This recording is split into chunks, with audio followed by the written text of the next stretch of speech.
everyone, and welcome back to Shelly's Millions, where you'll join me on my journey towards becoming a millionaire, even though I'm currently solely living only off of California unemployment EDD benefits. I want to start off this video with a big shout out to everyone that's been watching the channel. Thank you so much to those of you who have subscribed. I did just hit my goal of 1,000 subscribers, so if you're enjoying these videos, I really appreciate it. Make sure to like, comment, subscribe, hit the notification bell, and share these videos.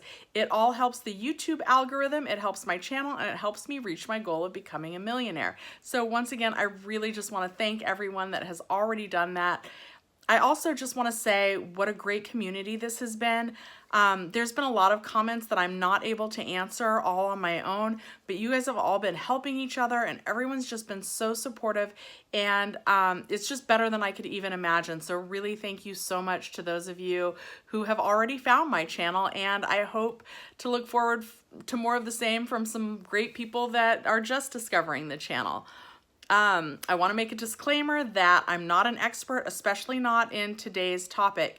In today's video, I'm going to go over the recent changes to the EDD unemployment claims, the PUA, which stands for the Pandemic Unemployment Assistance Program. So the PUA is for gig workers and self-employed Californians, well, and everybody, but I only know about the state of California, and I barely know about this because I'm not self-employed. I was employed by an employer, but hopefully this has a lot of great information for those of you who are self-employed, and that's going to include like Uber drivers, Lyft drivers, Postmates drivers, freelancers, that kind of thing. So if that is you and you have been unable to apply for unemployment benefits so far, the PUA is going to help you out.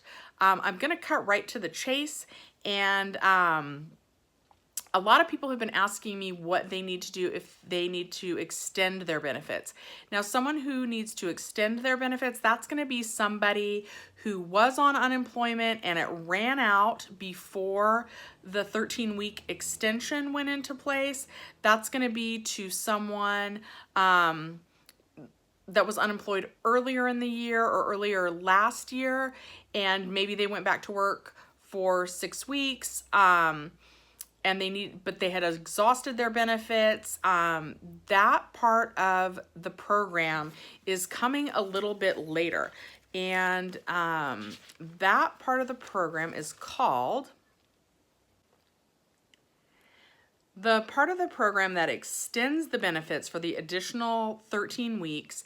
In California, it used to be you could get unemployment for 26 weeks. With the additional 13 weeks, that bumps it up to 39 weeks total that you can receive unemployment. So if your benefits have run out, but you need to receive them again because you're still not working, that program is called that's the PUEC, and the PUEC stands for the Pandemic Unemployment Emergency Compensation. So when you check the EDD website, what that basically says is to check back to the EDD website to see when that part of the program is available. It is not currently available. So if you're stuck needing money, needing to extend your benefits, unfortunately that part of the program's not out yet. It will be coming, and it will be retroactive, I think. But basically you're going to be able to get your benefits again, but I just don't have the date yet, and the EDD doesn't have the date yet, and the state of California doesn't seem to have the date yet. So once I have more information on that, we'll make a different video on how to do that. But today I do want to talk to those of you who are in the gig worker economy or self-employed and get you some information about how you can apply for the PUA. And we're going to sort of answer another question that I get a lot, which is what to do if it says that you have $0 in income history. That's addressed a little bit in the PUA portion of the program. So let's get right into it. Okay, so like I mentioned earlier, I'm not an expert. I'm even more unfamiliar with the unemployment process when it comes to being a gig worker, self-employed, or an independent contractor. So I did do a lot of research before I started filming, and I'm gonna link all of those articles that I found down in the description down below. Also, there was a really great YouTube video that I found with a representative from the California Department of EDD, and I will also link that down below. Like usual, the process seems to be confusing because there doesn't seem to be consistency even sometimes between the EDD website pages themselves.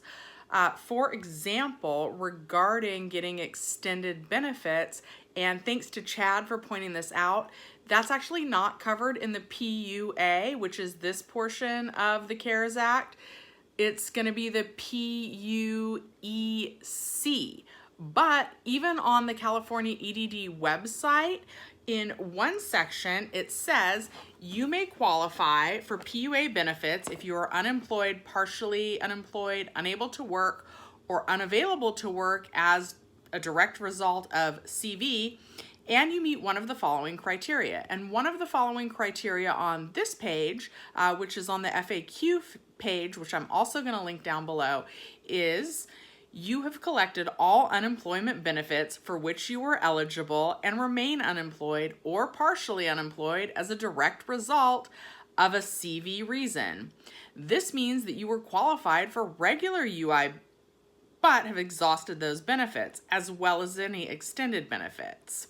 But then on the other page, on the main page, it says, and this is still under the PUA on the EDD website, it says, a new 13-week federal extension for those who run out of their regular state-provided UI benefits, maximum 26 weeks, file a PUA claim, and you may be converted to the federal extension once it's available. So I guess go ahead and start the PUA process, and maybe that will speed it up once they roll out the PUEC portion of the program. So yeah, so even on the EDD website, it seems to have a little bit of conflicting information. Imagine, go figure, surprise, right? So some good news to a lot of the questions that I've been being asked is this does apply to those of you who were about to start a new job, or worked just a few days on the job, but there isn't actually any earnings history or enough earnings history on file with that employer for you to get a regular UI claim. So the PUA benefits program that will be available to you. So that should be great news. There is, of course, a potential hiccup, and that is if you have any income from a W-2 employer, from a traditional employer, they're going to use that information and they're not going to give you the PUA benefits. They're going to file it as a UI claim. So, and they're required to do that by law, so they have to file it that way. But so yeah, so if you have information on file from other employers, it is most likely still going to be a regular unemployment benefits insurance claim. So, but still, hopefully this is helpful to those of you who maybe they were about to start a first job, they were out of college and had a job offer and were about to start, or they had been out of work for a while, but they were just going back to work. So again, the EDD is going to use the 18 months prior to determine whether it's a UI claim or whether it's going to be a PUA claim.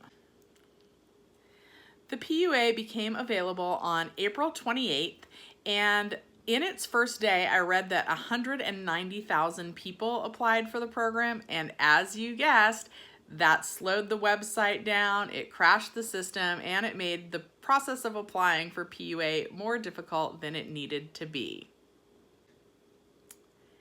Now the form and the area that you're gonna apply for PUA on the EDD website, it's gonna be the same as if you're just doing a regular unemployment insurance claim. And actually, you're going to just fill out a new unemployment claim, and based on the new questions that they've put into the program, that's going to determine whether you are eligible for a PUA claim or whether you're eligible for a regular UI unemployment insurance benefits claim. Okay, and again, there's where it's going to get tricky, because if you have any employment history from a regular W-2 employer, they're going to process this as a regular unemployment insurance claim. That's not necessarily a bad thing though, because as long as you qualify for even $1 of unemployment benefits, that would normally suck. Like, who would want $1? But because of the CARES Act, there's also that extra $600. So even if you only qualify for $1 on regular unemployment, you're still going to get the extra $600. Now, if you do qualify for a PUA claim, they're going to let you self-certify your income, and they're going to give you $167 base income. And that can be dated all the way back to February 2nd of 2020, or the first day when you became unemployed or had reduced hours due to CV. So the point when the extra $600 kicks in, that's the same as it is for everybody. The first date that is available is going to be March 29th.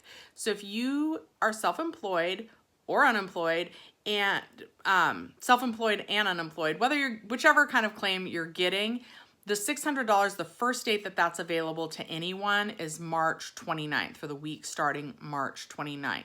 So even if you were unemployed February 2nd and qualify for that $167, that's going to be the base amount that you get up until the date of March 29th or after. So the extra $600 is in place from March 29th all the way through July 31st.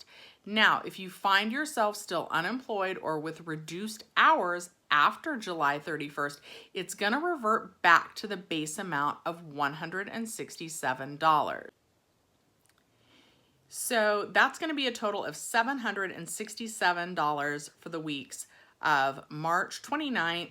And if we're still unemployed through July 31st, that's going to be a total of a minimum for self-employed workers of $767 per week. So that seems pretty good to me. I don't know what everybody was making. You actually can get more. If you made more than $1,368 in 2019, there's a disclaimer on the EDD website. It says, once we are able to complete further programming, we will be able to increase the benefit amount to a maximum of $450 per week. That's the same maximum benefit as it is to people who worked with a regular employer if you earned more than $17,368 in 2019.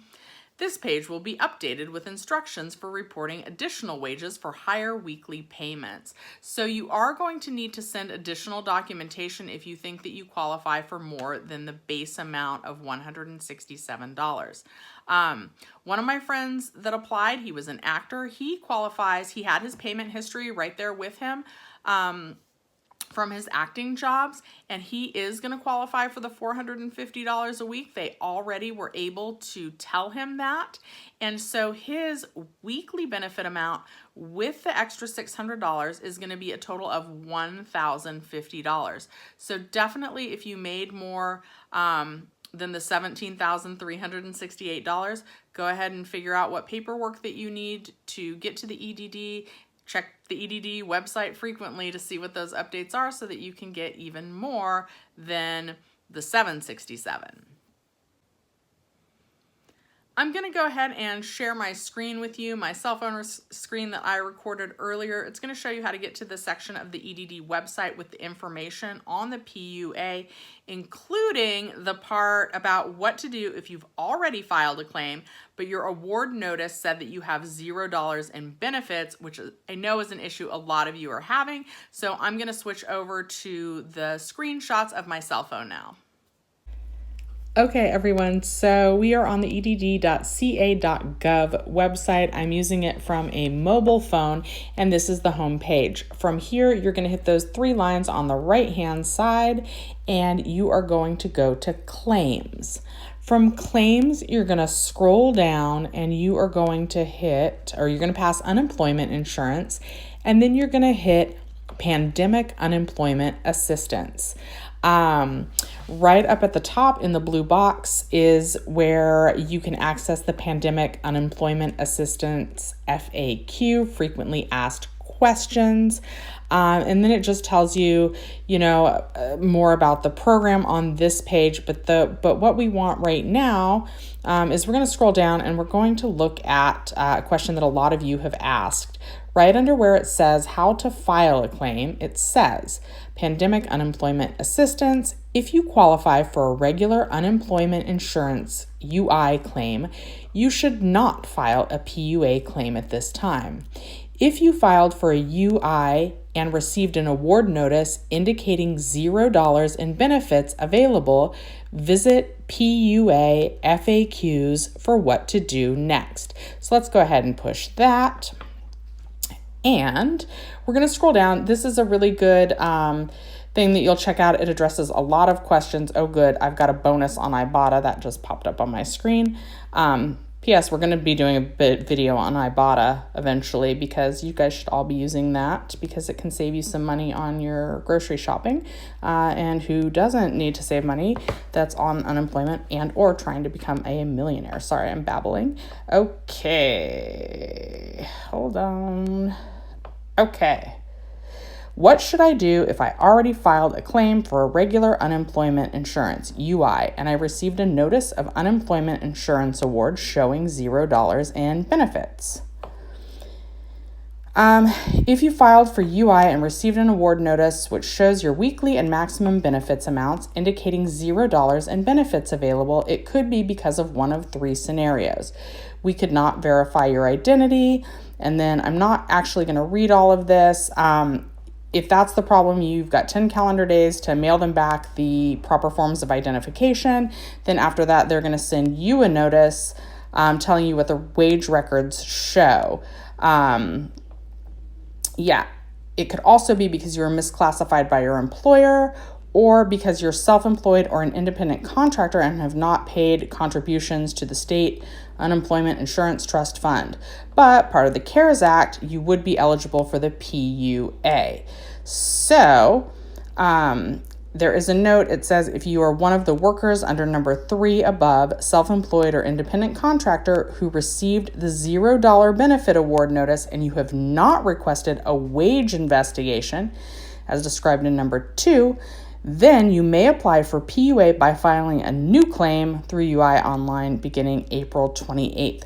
And I would really love to go through all the FAQs with you guys, but there's actually so many of them that I just don't think I'm going to have time on the video and I'm going to lose you guys. But this is how you're going to access the FAQ, which will hopefully address a lot of your questions. I know that a lot of you have already sent back any documentation that the EDD asked you for and in the required time frame, and I know that you're still waiting on a response back from them. And I would recommend, if that's the case, if they have asked you for verification and you sent it back within the required time frame, to go ahead and give them a call. I know that's difficult and hard to hear because it is still really hard to get through. I did make a video on some numbers you can try, and I'm going to link that in the description down below. I hope this video was helpful. I'm also going to link to Ibotta since my Ibotta screen notification popped up when I was sharing my screen with you guys. That is a program that I like, and I am going to talk about it in a future video. Probably not while all this stuff is going on with the EDD, but some point during the future. I hope that you have a great weekend. I upload videos on Saturday and Monday, so thanks for watching Shelly's Millions.